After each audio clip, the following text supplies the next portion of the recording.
आज योगायोग आहे. मी भूमिपुत्र वाघ, समोर विद्याताई वाघ आणि ताताई सर्वजण संत विज्वलानंद महाराज पालखी क्षेत्र अचलबेट या ठिकाणी आहोत. मित्रांनो, हा योगायोग आहे. वारी चालता चालता हे देवस्थान भेटलं. विज्वलानंद महाराजांच्या पदस्पर्शाने पुनीत झालेलं हे महाराष्ट्र आमचे अचलबेटचे सर्व सहकारी या ठिकाणी विसाव्याला थांबलेले आहेत. पाऊली नमस्कार. काय सांगू शकाल आपल्या वारीबद्दल? आळंदी ते पंढरपूरची वारी चालते. या वारीमध्ये माऊलीच्या पालखीबरोबर विज्वलानंद बाबांचा अचलबेट देवस्थानचा पालखी सोहळा अगदी 700-800 लोकांच्या समवेत अगदी आनंदानं हसत खेळत भक्तीच्या रंगामध्ये नाचत गात माऊलीच्या नामचिंतनामध्ये पांडुरंग परमात्म्याच्या भेटीला आतुरतेनं भाविक जात आहेत. हा धन्यवाद. आनंद, हा सोहळा स्वर्गामध्ये सुद्धा त्या पाहायला मिळणार नाही, थोडा आनंदाचा सोहळा चालू आहे. धन्यवाद महाराज.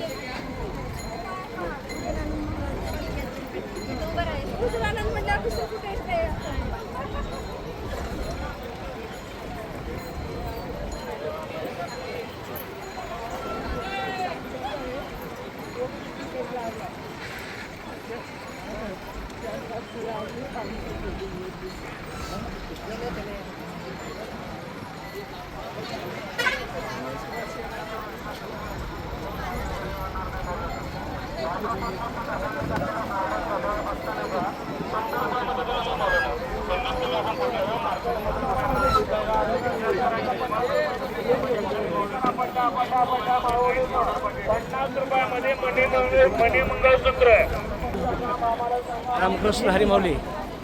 किती मोठा योगायोग आहे.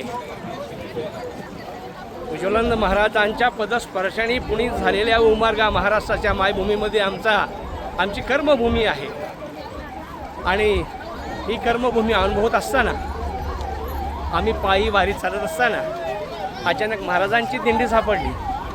दर्शन झालं आणि पुन्हा आम्ही पंढरपूरकडे प्रयाण करत आहोत.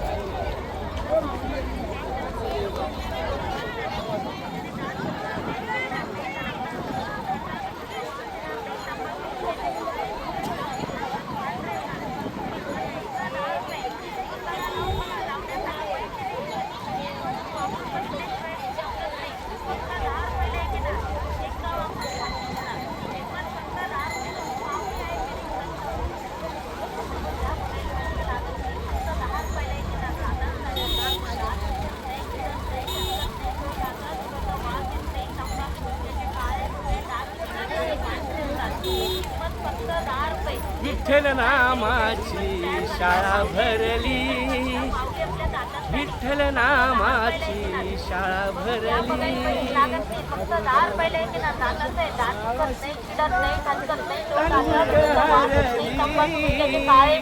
शाळा शिकताना तांडूक हरली, विठ्ठल नामाची शाळा भरली, विठ्ठल नामाची शाळा भरली. पांडुरंग हरी विठ्ठल, पांडुरंग हरी विठ्ठल, पांडुरंग हरी.